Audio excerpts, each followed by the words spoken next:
ഇനി കർത്താവിൻ്റെ ഒരു കൈ കൂടി ഇതിൻ്റെ അകത്ത് വരും എന്ന് വെച്ച് കഴിഞ്ഞാൽ ഈ ബോവാസ് ആരാണെന്ന് നമുക്കറിയാം. എലിമലേക്കിൻ്റെ കുടുംബത്തിൽപ്പെട്ട ആളാണ്.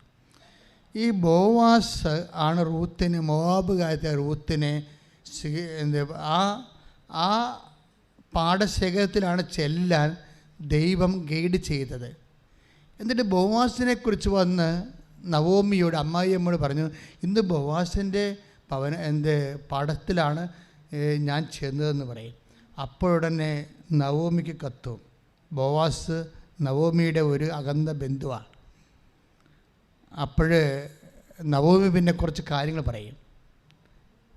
കാര്യം നവോമിക്ക് പരിശുദ്ധാത്മാവ് നിറഞ്ഞിട്ട് പറയും. നവോമി റൂത്തിനോട് പറയത്തില്ല, പക്ഷേ നവോമിക്ക് മനസ്സിലാകും ദൈവം എങ്ങോട്ടാണ് ഇവളെ കൊണ്ടുപോകുന്നതെന്ന്. അവസാനം ബോവാസിനെ കല്യാണം കഴിക്കാനുള്ള ഒരു ആഗ്രഹം നവോമി പറഞ്ഞിട്ട് റൂത്ത് പ്രകടിപ്പിക്കും. അപ്പോൾ ബോവാസ് പറയുന്ന ഒരു കാര്യമുണ്ട്, മകളെ എന്നാണ് വിളിക്കണം. അപ്പോൾ ഒരു അപ്പൻ്റെ പ്രായമുണ്ടെന്ന് അർത്ഥം, മനസ്സിലായില്ലേ? മകളെ എന്ന് വിളിക്കണേ. ബോവാസ് ആരാ? റൂത്തിന് പ്രായം കുറവാണ്, 10-20 വയസ്സേ ഉള്ളൂ. അയാൾക്ക് 10-60 വയസ്സുണ്ട്. അത് മകളെ എന്നാണ് വിളിക്കണം. അപ്പം തന്നെ മനസ്സിലാകണ്ടേ, ഇതിനകത്ത് കുറേ കാര്യങ്ങൾ ദൈവം നമ്മോട് പറയാതെ പറയുന്നുണ്ട്. മകളെ, നീ നല്ലവളാണ്, പക്ഷെ നിന്നെ സ്വീകരിക്കാൻ എന്നേക്കാൾ അവകാശമുള്ള ആൾക്കാർ നിൻ്റെ കുടുംബത്തിലുണ്ട്. അതാണ് എന്തൊരു ന്യായമായ ഒരു മനുഷ്യനാണ് അയാൾ. എന്താ പ്രസവജനം? മഹ്ലോൻ, ഇസ്രായേലിൻ്റെ നിയമം എന്താ വെച്ചാൽ, മഹ്ലോൻ ഈ നവോമിയുടെ മകനാണ്. മരിച്ചാൽ അവൻ്റെ വസ്തുക്കൾ കടത്തിപ്പോയതാണ്. അവൻ്റെ വൈഫിനെ സ്വീകരിക്കുന്നവൻ കടത്തിൽ നിന്ന് വസ്തുവിനെ വീണ്ടെടുക്കേണ്ടി വരും. ആ വസ്തുവിനെ വീണ്ടെടുക്കുന്നവർക്ക് മാത്രമേ അവൻ്റെ വൈഫിനെ കല്യാണം കഴിക്കാൻ പറ്റത്തുള്ളൂ. അപ്പോൾ അങ്ങനെ വരുമ്പോൾ ബോവാസ് പറയും, നിൻ്റെ കുടുംബത്തിലെ ഞാനല്ല അവകാശി, നിൻ്റെ അവകാശി, നിന്നെ സ്വീകരിക്കേണ്ട ആൾ വേറെയുണ്ട്. അവന് പറ്റത്തില്ലെന്ന് പറഞ്ഞാൽ മാത്രമേ രണ്ടാം അവകാശമായിട്ട് എനിക്ക് വരത്തുള്ളൂ. അതുകൊണ്ട് നീ ധൈര്യമായിട്ട് പോ. നാളെ പട്ടണത്തിലെ പ്രമാണിമാരെ വിളിച്ചു കൂട്ടിയിട്ട് ഈ ആളെ നിൻ്റെ അവകാശം, നിൻ്റെ മഹ്ലോൻ്റെ സ്ഥാനത്ത് അവൻ്റെ കുടുംബത്തിൻ്റെ വസ്തുവല്ലേ, അത് വീണ്ടെടുക്കേണ്ടതാണ്, നഷ്ടപ്പെടാൻ പാടില്ല. അത് വീണ്ടെടുക്കേണ്ട ആളിന് അത് വീണ്ടെടുക്കാൻ പറ്റുമോ ഇല്ലയോ എന്ന് ചോദിച്ച് ഉറപ്പ് വരുത്തണമെന്ന് പറയും. അങ്ങനെ ഉറപ്പ് വരുത്തുമ്പോൾ അയാളെ കണ്ടുപിടിക്കും. ബോസ് പിറ്റേ ദിവസം കണ്ടുപിടിക്കും. അയാളെ കണ്ടുപിടിക്കുമ്പോൾ അയാൾ പറയും, എനിക്ക് ബാധ്യതയൊക്കെ ഉണ്ട്, തന്നെയല്ല എൻ്റെ കുടുംബത്തിൻ്റെ അവകാശം പോകുന്ന ഒരു പരിപാടിയാണത്, അതുകൊണ്ട് ഞാൻ അതിന് തയ്യാറല്ലെന്ന് പറയും. അങ്ങനെയാണ് ബോവാസ് റൂത്തിനെ കല്യാണം കഴിക്കുകയും മഹ്ലോൻ്റെ വസ്തു പണം കൊടുത്ത് തിരിച്ചെടുക്കുകയും ചെയ്യുന്നത്. പക്ഷേ അതുകൊണ്ട് ആ വിഷയം അവസാനിക്കണില്ല. അമ്മയുടെ ദൈവം എൻ്റെ ദൈവം എന്ന് പറഞ്ഞ ഒറ്റ വാക്ക് കൊണ്ട് തന്നെ പിന്നീട് ദൈവം ഇവളെ അങ്ങ് മകളായിട്ട് അങ്ങോട്ട് ഏറ്റെടുക്കും. ആ ഒരു വാക്ക് നമ്മുടെ നാക്കുകൊണ്ട് എന്ത് പറയുന്നു, അപ്പോഴാണ് ദൈവം ആരാണെന്ന് നമ്മൾ മനസ്സിലാക്കണത്. ബോവാസ് റൂത്തുമായിട്ട് ഭാര്യ ഭർത്താക്കന്മാരുടെ നിലയിൽ അവർ സംയോജിച്ച് കഴിയുമ്പോൾ ബൈബിൾ പറയുന്നൊരു വാക്കുണ്ട്. ശ്രദ്ധിക്കട്ടെ, ഹല്ലേലൂയ.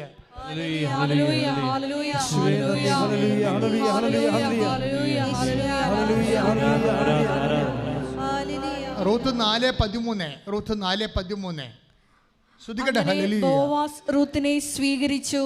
ബോവാസ് റൂത്തിനെ സ്വീകരിച്ചു. അവൾ അവന്റെ ഭാര്യയായി. അവൻ അവളെ പ്രാപിച്ചു. കർത്താവിന്റെ അനുഗ്രഹത്താൽ ഇതാണ് പ്രശ്നം. അവൾ ഗർഭിണിയായി ഒരു പുത്രനെ പ്രസവിച്ചു. ഇവർക്ക് 60 വയസ്സും 60 വയസ്സും ഇവർക്ക് 16 വയസ്സുമാണ്. ഇവിടെ എന്താ പ്രശ്നം? കുട്ടികളുണ്ടാകാൻ സാധ്യതയില്ലെന്നുണ്ടെങ്കിലും അമ്മയുടെ ദൈവം എൻ്റെ ദൈവം എന്ന് പറഞ്ഞില്ലേ, വിശ്വാസം പ്രഖ്യാപിച്ചില്ലേ. അതുകൊണ്ടാണ് റൂത്ത് 4:13 പറയണത്, അവൻ അവളെ പ്രാപിച്ചു. പക്ഷേ അതിൻ്റെ പേരിൽ സ്വാഭാവികമായിട്ടുണ്ടായ ജൈവശാസ്ത്രപ്രകാരമുള്ള ജഡികസന്തതി അല്ല ജനിച്ചിരിക്കണത്. ആരാ ജനിച്ചിരിക്കണത്? കർത്താവിൻ്റെ അനുഗ്രഹത്താൽ. പറഞ്ഞേ, വായിച്ചോളൂ. കർത്താവിന്റെ അനുഗ്രഹത്താൽ അവൾ ഗർഭിണിയായി. ഒരു പുത്രനെ പ്രസവിച്ചു. ഇവിടെ എന്താണ് ഇന്ന് 28-26 വയസ്സുള്ള ആൾക്കാർ എന്തുകൊണ്ടാണ് 26 വയസ്സ് ആയിട്ട് മക്കളില്ല? പിന്നെ എന്താണ് ഉടമ്പടി എടുക്കുമ്പോൾ മക്കളുണ്ടാകണത്? ഇപ്പോൾ കഴിഞ്ഞ ദിവസത്തുള്ള സാക്ഷ്യം എന്താ? ഒറ്റ ലൈറ്റ് ക്യാൻഡലാണ് 12 കൊല്ലം മക്കൾ കഴിഞ്ഞവർക്ക് ഒറ്റ ലൈറ്റ് ക്യാൻഡലിന് എന്താണ് മക്കളുണ്ടാകണത്? അതെന്ന് വെച്ച് കഴിഞ്ഞാൽ നിങ്ങളുടെ പ്രായമോ, നിങ്ങൾക്ക് ബീജമുണ്ടോ, അണ്ടമുണ്ടോ, അല്ലെങ്കിൽ ഗർഭപാത്രം ചുരുങ്ങിയതാണോ വലുതാണോ, ഇതൊന്നും കർത്താവിന് പ്രശ്നമല്ല. നിങ്ങളുടെ പ്രായം കവിഞ്ഞവരാണ്, നിങ്ങളുടെ രണ്ടുപേരെയും പ്രായം കവിഞ്ഞതാണ്, ഇതൊന്നും വേദപുസ്തകം കാര്യമാക്കുന്നില്ല. കാര്യമാക്കണത് എന്താണ്? കർത്താവിൻ്റെ അനുഗ്രഹം നിങ്ങൾക്കുണ്ടോ? കർത്താവിൻ്റെ അനുഗ്രഹം ഉണ്ടാകണമെങ്കിൽ എന്ത് ചെയ്യണം? ദൈവത്തെ സ്നേഹിക്കണം. അമ്മയുടെ ദൈവം എൻ്റെ ദൈവം എന്ന് പറഞ്ഞ ഒരു മനസ്സില്ലേ, അതാണ് നിങ്ങളുടെ ദൈവത്തിൻ്റെ അനുഗ്രഹത്തിൻ്റെ അടിസ്ഥാനം. ശ്രദ്ധിക്കട്ടെ. ഹല്ലേലൂയ.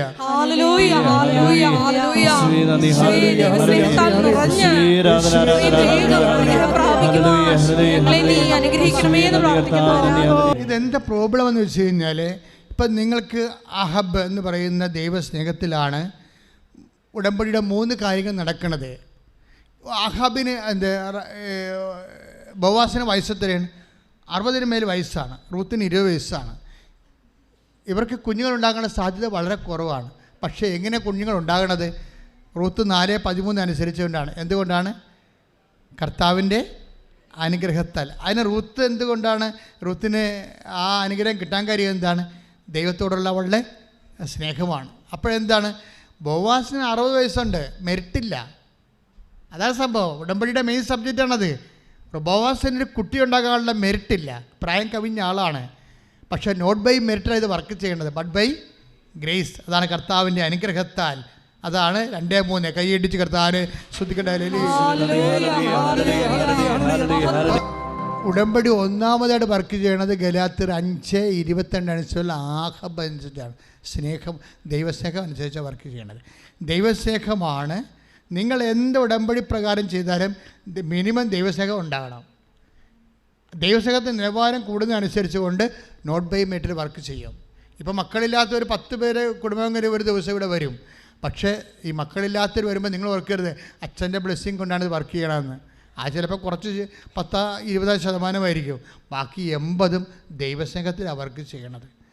അതുകൊണ്ട് നിങ്ങൾ ചെയ്യുന്ന അവൻ പറയണ പോലെ ചെയ്യുന്ന ഉടമ്പടി പ്രസംഗം എല്ലാം ആഹബ് കൊണ്ടാണ് ടൈം ഷോർട്ടണിങ് ചെയ്യണത്, ആഹബ് കൊണ്ടാണ് ലൈറ്റ് വെയ്റ്റിങ് ചെയ്യണത്, ആഹബ് കൊണ്ടാണ് ദൈവസ്നേഹം കൊണ്ടാണ് not by merit but by ഗ്രേസിൽ ഉടമ്പടി ആക്ടിവേറ്റ് ചെയ്യണത്. കൈയടിച്ച് കർത്താവിനെ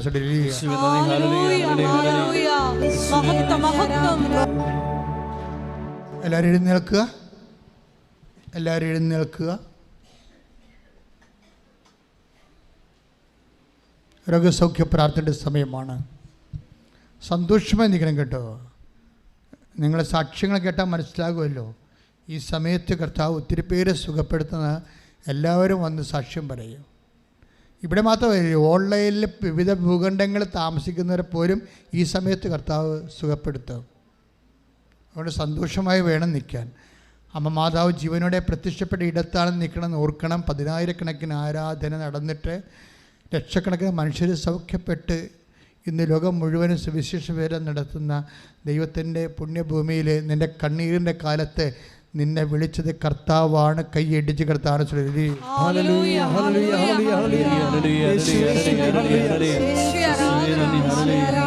എൻ്റെ പ്രിയപ്പെട്ടവരെ, ഉദരവേദന ഉള്ളവരെ സന്തോഷത്തോടെ ഉദരത്ത് കൈവെക്കുക.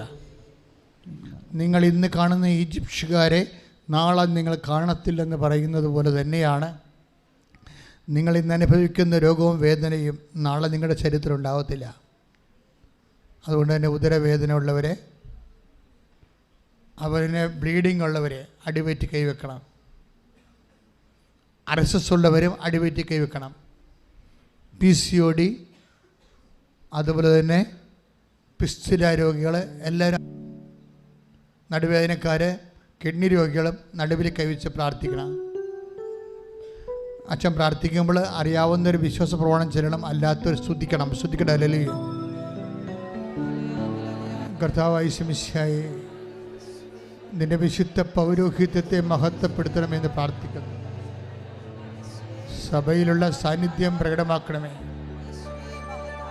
36 വർഷം ഞാൻ അർപ്പിച്ച കൃപാനയുടെ യോഗ്യതയായി കൃപാസനം അൾത്താറെ ജീവനോടെ പ്രത്യക്ഷപ്പെട്ട മാതാവിൻ്റെ മാധ്യസ്ഥത്തിലെ പിതാവിൻ്റെയും പുത്രൻ്റെയും പരിശുദ്ധാത്മ നാമത്തിൽ കൽപ്പിക്കുന്ന മാരക രോഗങ്ങൾ, തീരാവ്യാധികൾ യേശുനാമത്തിൽ സൗഖ്യം പ്രാപിക്കട്ടെ. ശ്രുതിക്കട്ടെ. ഹല്ലേലൂയ, ഹല്ലേലൂയ, മഹത്വം, മഹത്വം, ആരാധന, ആരാധന, ഹല്ലേലൂയ. മക്കളെ, ദൈവത്തെ സ്നേഹിക്കുക എന്നതായിരുന്നു ഇന്ന് മുഴുവനും ആത്മാവ് പറഞ്ഞുകൊണ്ടിരുന്നത്. എൻ്റെ മക്കൾ ദൈവത്തെ സ്നേഹിക്കണമെന്ന് ഉറപ്പ് വരുത്തണം.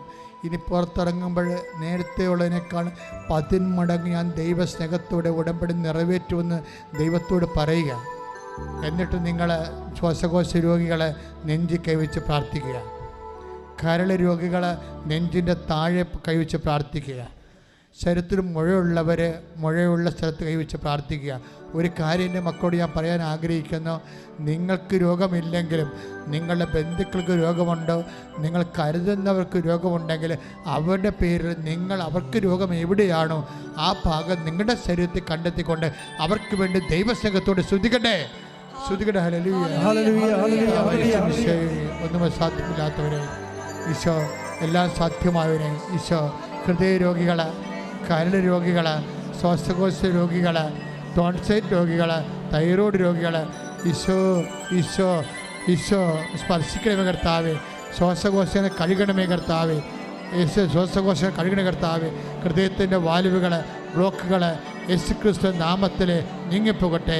ഹൃദയത്തിൻ്റെ വാൽവുകൾ, കരളിൻ്റെ വീക്കങ്ങൾ യേശുവിൻ്റെ നാമത്തിൽ, കിഡ്നി വീക്കങ്ങൾ, കിഡ്നി ചുരുങ്ങുന്നത് യേശുവിൻ്റെ നാമത്തിൽ നീങ്ങിപ്പോകട്ടെ. ശ്രദ്ധിക്കട്ടെ.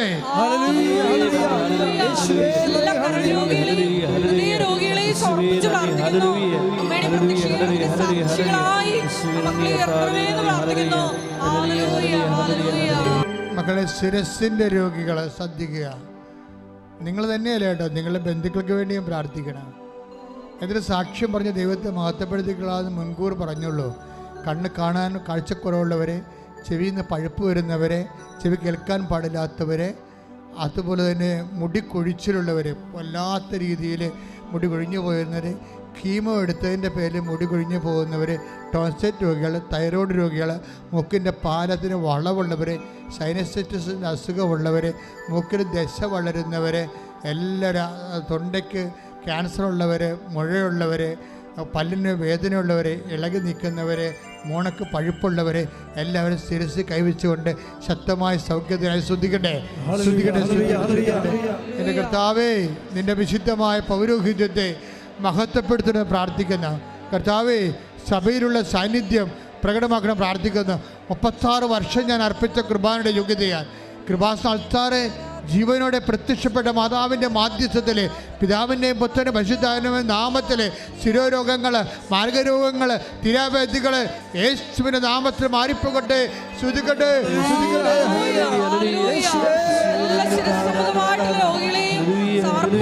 മക്കളെ, ഉള്ളംകാലം മുതൽ ഉച്ചവരെ, കാലിലുള്ള കുഴിനഖം ഉൾപ്പെടെ ഉള്ളംകാലം മുതൽ ഉച്ചവരെയുള്ള മാരകരോഗങ്ങളെയും തിരാവ്യാധികളെയും കർത്താവ് സുഖപ്പെടുത്തുന്ന സമയമാണ്.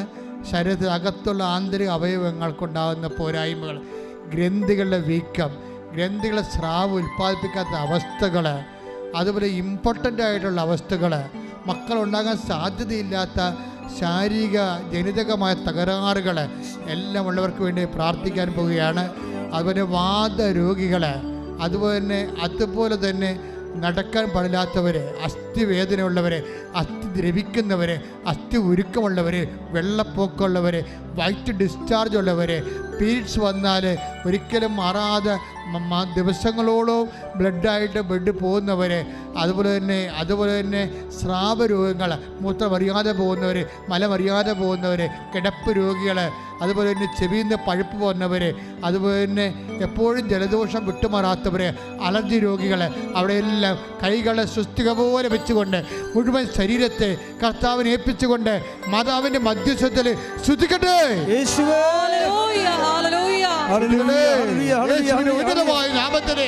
യേശുവിന്റെ ഉന്നതമായ നാമത്തില്, സഭയുടെ അധികാരത്തില്, കുരിശിന്റെ അടയാളത്തില്, ദൈവനാമത്തില് സൗഖ്യം പ്രാപിക്കട്ടെ.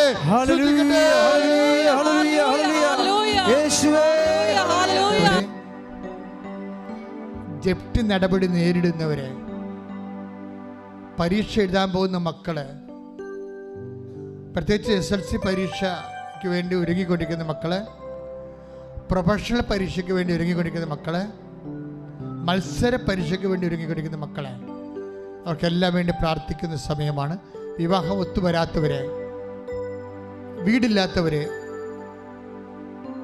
വിദേശ ജോലിക്ക് വേണ്ടി ഓഫർ ലെറ്റർ വരികയും കറസ്പോണ്ടിങ്ങിൽ ഇരിക്കുന്നവരും പണം കൊടുത്തിട്ട് വിസ ലഭിക്കാതിരിക്കുന്നവർക്ക് വേണ്ടി പ്രാർത്ഥിക്കുന്ന സമയമാണ്. അതുപോലെ തന്നെ വീടില്ലാത്തവർ വിദേശ ജോലികൾ ചെയ്യുന്നുണ്ടെങ്കിലും അവർക്ക് അവിടെ ശമ്പളം കിട്ടുന്നത് അവിടെ തന്നെ ചിലവാക്കാനും വീട്ടിൽ വാടക കൊടുക്കാനും ഭക്ഷണത്തിനുമേ ഉള്ളൂ കാശ്. വീട്ടിലെ കടങ്ങൾ മാറാൻ പറ്റുന്നില്ല, ജോലി ഒഴിയണോ, പുതിയ ജോലി കിട്ടുമോ എന്നറിയാൻ പാടില്ലാതെ വിഷമിക്കുന്നവരുണ്ട്.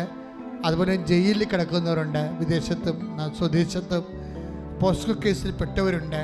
ഇങ്ങനെയുള്ള എല്ലാ വിഷയങ്ങളും തെറ്റായ രീതിയിൽ ഒത്തിരി പേര് പോസ്കോ കേസിൽ പെട്ടിരുന്നുണ്ട്. ഒത്തിരിയേറെ പേര് കണ്ണീര് ഇവിടെ വരും. ചില മരുമക്കളൊക്കെ അങ്ങനെ ചെയ്യുന്നുണ്ട്. അമ്മായിയപ്പന്മാരെ മക്കളോടുള്ള അമ്മായിയമ്മയോടുള്ള വൈരാഗ്യം കാരണം മരുമക്കളെ അമ്മായിയപ്പന്മാരെ പോസ്കോ കേസിൽ പെടുത്തും. നിങ്ങൾ ഓർക്കേണ്ട ഒരു കാര്യമുണ്ട്, നിങ്ങൾക്ക് ദൈവം ഇല്ലെന്നുള്ള ധാരണയിലാണ് ഇങ്ങനെയുള്ള പണിയെല്ലാം ചെയ്യണത് നിങ്ങൾ. പക്ഷെ ദൈവം ഉണ്ടോ എന്നുള്ളത് നിങ്ങൾ മരിക്കണമെമ്പോൾ അറിയേണ്ടി വരും. ഒന്നുറങ്ങിയാൽ നേരം വെളുക്കത്തില്ല. അത് ദൈവത്തിൽ നിരക്കാത്തത് ആര് ചെയ്താലും നീ ഇവിടെ വെച്ച് തന്നെ അത് വീട്ടിൽ തീർക്കേണ്ടി വരും. ഒരു സംശയമില്ല കാര്യത്തിൽ. നിൻ്റെ അന്ത്യം ഇന്നത്തോടുകൂടി തുടങ്ങാൻ പോവുകയാണ്. മര്യാദക്ക് മാനസാന്തരപ്പെട്ട് കർത്താവിൽ വിശ്വസിച്ചുകൊണ്ട് തെറ്റിൽ നിന്ന് തിരിഞ്ഞു പോകണം. തെറ്റായിട്ടാണ് നീ കേസ് കൊടുത്തിരിക്കുന്നത്, നീ കേസ് പിൻവലിക്കണം. നാണം കെട്ട് പിൻവലിക്കണം. എന്താ കാര്യം വെച്ച് കഴിഞ്ഞാൽ നീ തെറ്റ് ചെയ്ത വ്യക്തിയാണ്. വലിയ നാണം കടൽ നിനക്ക് വരാൻ പോകുന്നുണ്ട്. അത് ഉണ്ടാക്കാതിരിക്കാനാണ് ഇപ്പോഴിത് പറയണത്. ഇതൊരു അവസരമാണ്. ആ മാനസാന്തരം എപ്പോഴും അവസരമായിരിക്കും, പ്രത്യേകിച്ച് നോൻപ് കാലത്ത്. ശ്രദ്ധിക്കട്ടെ. കർത്താവേ, എൻ്റെ മക്കൾക്ക് വേണ്ടി പ്രാർത്ഥിക്കുന്നു കർത്താവേ, എല്ലാവർക്കും വേണ്ടി പ്രാർത്ഥിക്കുന്ന കർത്താവ്. വീടില്ലാത്തവര്, ജോലിയില്ലാത്തവര്, കേസ് അകപ്പെട്ടിരിക്കുന്നവര്, പല തരത്തിലുള്ള വേദനകളിൽ അകപ്പെട്ടിരിക്കുന്നവര്, കണ്ണീരോടെ പ്രാർത്ഥിക്കുന്ന കർത്താവേ. ഈശോ, ജീവിതമാർഗം മുട്ടിപ്പോയവരെ, വാടക താമസിക്കുന്നവര്, വാടക ഒഴിഞ്ഞു പോകാൻ പോകുന്നവർക്ക് ജീവിക്കാൻ മാർഗമില്ലാത്തവര്, അങ്ങനെ എല്ലാ വിധത്തിലും വേദന, എല്ലാ വിധത്തിലും വേദനിപ്പിക്കുന്നവരെ ആശ്വസിപ്പിക്കുന്ന ദൈവമേ, യേശുവിന്റെ നാമത്തില് മാർഗ ദുരിതങ്ങള് മാറിപ്പോകട്ടെ.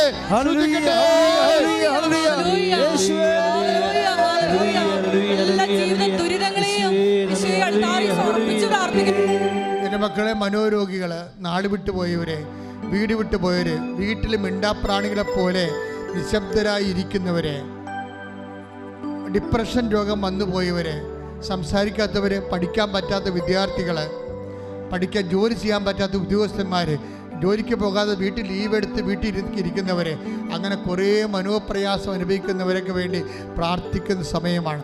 ദൈവം അവരെ ഏറ്റെടുക്കുന്നതിന് വേണ്ടി ഈ നിമിഷം പരിശുദ്ധ അമ്മ ജീവനോടെ പ്രത്യക്ഷപ്പെട്ട ഈ സ്ഥലത്ത് നിന്ന് അമ്മയുടെ മാധ്യസ്ഥത്താൽ നിങ്ങളുടെ വേദനകൾ ദൈവം ഏറ്റെടുക്കുന്ന, ഇവിടെ പ്രാർത്ഥിക്കുന്നവരും ഓൺലൈനിൽ എപ്പോഴെല്ലാം നിങ്ങൾ പ്രാർത്ഥിക്കുന്നുവോ അപ്പോഴെല്ലാം ദൈവത്തിൻ്റെ കരുണ നിങ്ങളെ സ്പർശിക്കുമെന്നുള്ള ഉറപ്പ് പറഞ്ഞുകൊണ്ട് ദൈവത്തിൻ്റെ നാമത്തിൽ പ്രാർത്ഥിക്കുന്ന മാർഗരോഗികൾ, ഓട്ടിസം രോഗികൾ, എപ്പിലെപ്സി രോഗികൾ, അലർജി രോഗികൾ, എല്ലാ തരത്തിലുള്ള മനോവേദന അനുഭവിക്കുന്നവർ, ജീവിത വ്യാപാരം അനുഭവിക്കുന്നവർ, ജീവിത മാർഗമില്ലാത്തവർ, സാമ്പത്തിക കടങ്ങൾ വന്നുപോയവർ, ജപ്തി നടപടിക്കാർ, യേശു ക്രിസ്തുവിന്റെ നാമത്തിൽ അവരുടെ ജീവിത ദുരിതങ്ങൾ വിട്ടു മാറട്ടെ.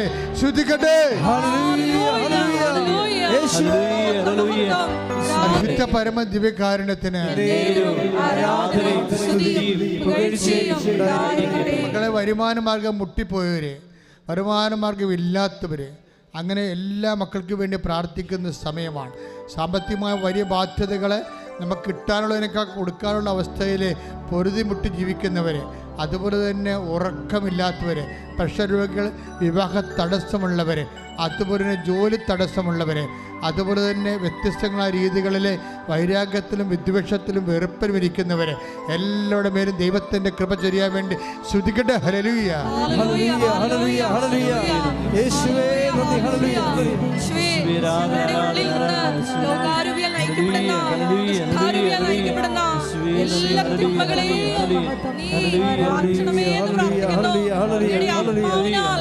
അഭിഷേകം ചെയ്യണമേ എന്ന് പ്രാർത്ഥിക്കുന്നു. ആരാധന, ആരാധന.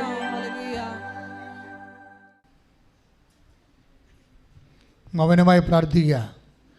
എന്തെങ്കിലും വിഷയം അച്ഛൻ വിട്ടുപോയിട്ടുണ്ടെങ്കിൽ ഇപ്പോൾ മൗനമായി പ്രാർത്ഥിച്ച് ദൈവതിരുസനെ സമർപ്പിക്കേണ്ട സമയമാണ്.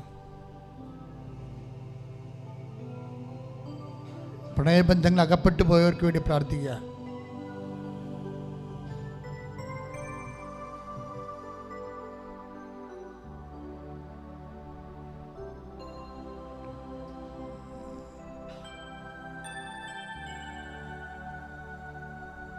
കുടുംബത്തിന് വിശ്വാസം നിരക്കാത്ത, ദൈവത്തിന് നിരക്കാത്ത പ്രണയബന്ധങ്ങൾ അകപ്പെട്ടു പോയവർക്ക് വേണ്ടി പ്രാർത്ഥിക്കുക.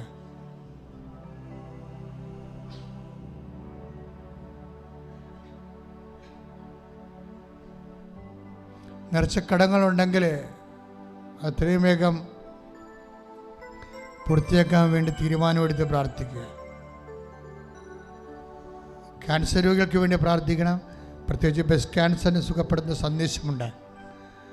രോഗം അതുപോലെ തന്നെ രക്തസ്രാവ രോഗികളെ സുഖപ്പെടുത്തുന്ന സന്ദേശമുണ്ട്. ശ്വാസകോശ രോഗികളെ കർത്താവ് കൈവച്ച് സ്പർശിച്ച് പ്രാർത്ഥിക്കുന്ന സന്ദേശമുണ്ട്.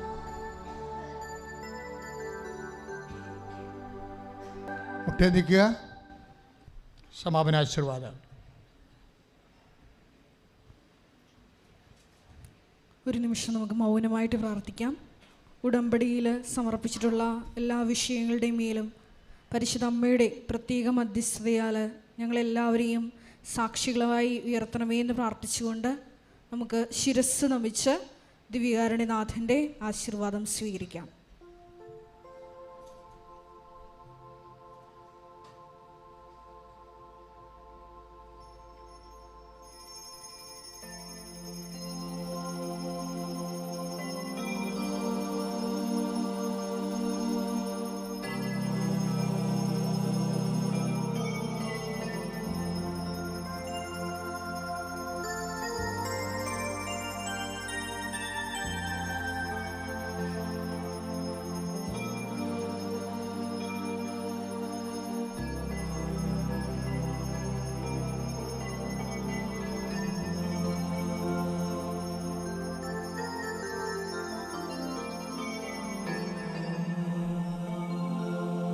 പരിശുദ്ധ പരമമാ ദിവ്യകാരുണ്യമേ,